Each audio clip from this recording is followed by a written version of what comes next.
Ironside Ranch, and we're doing something a little bit different today. So, as y'all know, Madeline and I are getting our house ready to list, and so part of that is getting everything up for some updating, and we're getting this ready to list, and we're selling it. And with that, one of the things that people miss is after you're done doing all your painting, you've got to go through and actually change out all your outlets. And the reason I say that, not just the outlet covers, is because when you have an almond colored outlet or even a white one with brand new paint job, they stick out like a sore thumb, and it tells everybody your house is dated and is at least 20 years old. Mostly because almond color stuff isn't really used in new construction anymore, or at least currently it's not the trend. So the other part of that is going through and making sure we've got good GFCI outlets in the areas requiring it. So the areas that typically require it is going to be your laundry room, the exterior of your house, crawl spaces and attics generally, bathrooms, kitchens, anywhere where there's water around within 6 feet of the outlet. So full disclosure, I'm not a licensed electrician. I'm not a master electrician or anything like that. I'm a licensed inspector, so I have a general knowledge and understanding of how this stuff all goes together. But again, I'm not a licensed electrician. Now, that being said, in most areas, you can do this on your own without permits or anything like that, because you're not opening up a wall, you're not changing anything, you're simply just putting in a new plug. But for the purposes of this video, I'll make sure and tell you that you need to check your local ordinances and make sure that you're allowed to do this. Why do I have to have permits to buy stuff with my money that I've already paid taxes on, to take that money, purchase the building materials that I bought the property with, that I'm paying taxes on again annually, and then I have to ask the government's permission to build something on it? So tools we're going to use for this, and I'm sorry I'm going to cut off the top of my head here because I'm trying to make sure I got the outlets in here, and so I'm going to lower this down and make sure we got everything in. So tools we're going to use a non-contact voltage meter or voltage detector. If y'all don't have one of these, they're about 20 bucks or so. You can pick them up at any home maintenance store, home improvement store. I like the Fluke ones. They seem to work about the best. I've got some Klein ones I'm not real crazy about, but the Fluke ones, one thing is I did drop it, and now the audible sound no longer goes off, but it's still detects. Next we're going to get is whatever tools you need as far as pliers and a screwdriver. Now what I like is this Milwaukee kind of 7-in-1 tool that they make for doing electrical work. It's got your wire strippers, it's got your pliers, it's got your cutters, it's even got bolt cutters on here. It's actually the best tool I've found for doing this and for working through these type of things. So this is the only thing I have to carry besides my non-contact and good drill. If you're gonna be changing a lot of outlets, you really need a good drill. These ratcheting impact drills work pretty well, but a good drill is a hell of a lot better than using screwdrivers. So that being said, let's go ahead and walk through this. So first thing we're gonna do is we're gonna always check our outlet, and we'll check the wires again, make sure nothing's hot when we pull it out. It's important to always check every fixture you're working on, even if you disconnected the breaker for that room.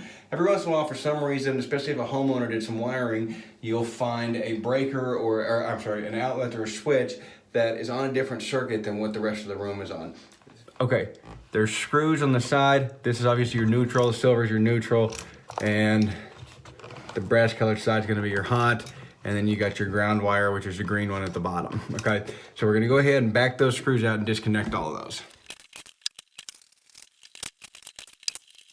Okay, now that we got that out, we're gonna go ahead and separate all of our wires and get everything with its associated wires. So the hots with the same neutral coming out of the same sheeting. And that way we know that we're going to the same outlets off of that one. And that's gonna be really important here in just a second. I'll show you why. Okay, next thing that we're gonna do is we're actually gonna go back and we're gonna turn on our breaker. And when we turn on our breaker, we're gonna check and see which one of these is hot. One of these is gonna be a hot wire coming through. That's the active circuit coming from the breaker. The other ones are gonna be two cold wires instead, these two black ones. They're no longer gonna be carrying an active current. That's because that's where your GFCI comes into place. GFCI outlets are directional, and so it's gonna block that obviously when you trip those GFCI outlets. So one of these is hot. I'm assuming one of them's for the lights and one of them's for the other outlet over there. So I'm gonna go ahead and switch the breaker back on, and we'll see which one it is. Okay, let's take our non-contact again. There we go. There's our hot one right there. Okay. We'll just double check everything, make sure there's no back feed or anything coming into any of the neutrals. And there we go. We know our top wire there. That's the hot one. Let's go turn the breaker back off. Okay, so again, like I said, your GFCI outlet is directional. So the top two are going to be the incoming. That's going to be the hot wire. So it's going to be over here and over here on this side. And then your bottom ones, that's going to be the other circuits that it's running. And so that one we're going to run off and obviously have the light fixture in the outlet that are running off that, and those are going to pop in there. So let's go ahead and back these screws out, get them all ready to accept the new wire.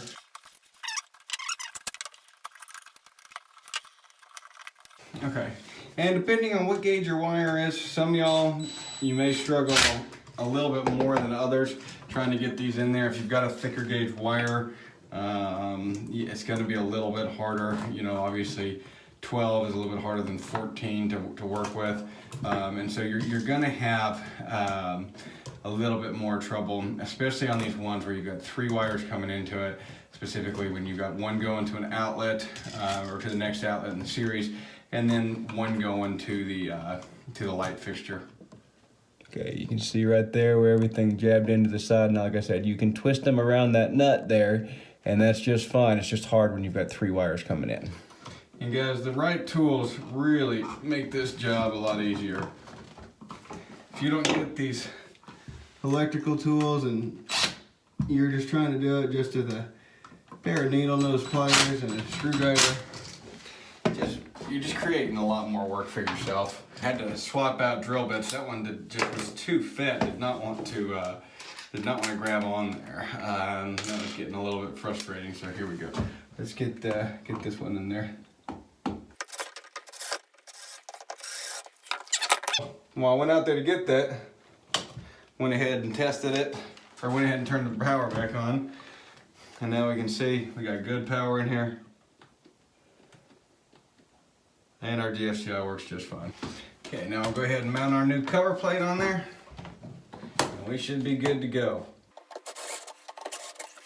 And there you guys have it. How to mount a GFCI outlet, or a, well, that's a little crooked, I'll need to straighten that one out. But how to mount a GFCI outlet or a regular outlet. Regular outlet's easier because you don't have to worry about the direction. You can just plug them all in, and they're pretty easy to do. But for the GFCI outlet, you do have to get that direction of flow right for them to make sure that they're actually controlling the ones that are down the line from where your power source is. So if y'all have any questions, comments, concerns, whatever it is, just leave me a comment, let me know. For those of you that are master electricians out there, I know there's some electrical scientists out there that some electrical whizzes that maybe have some advice on better ways to do this.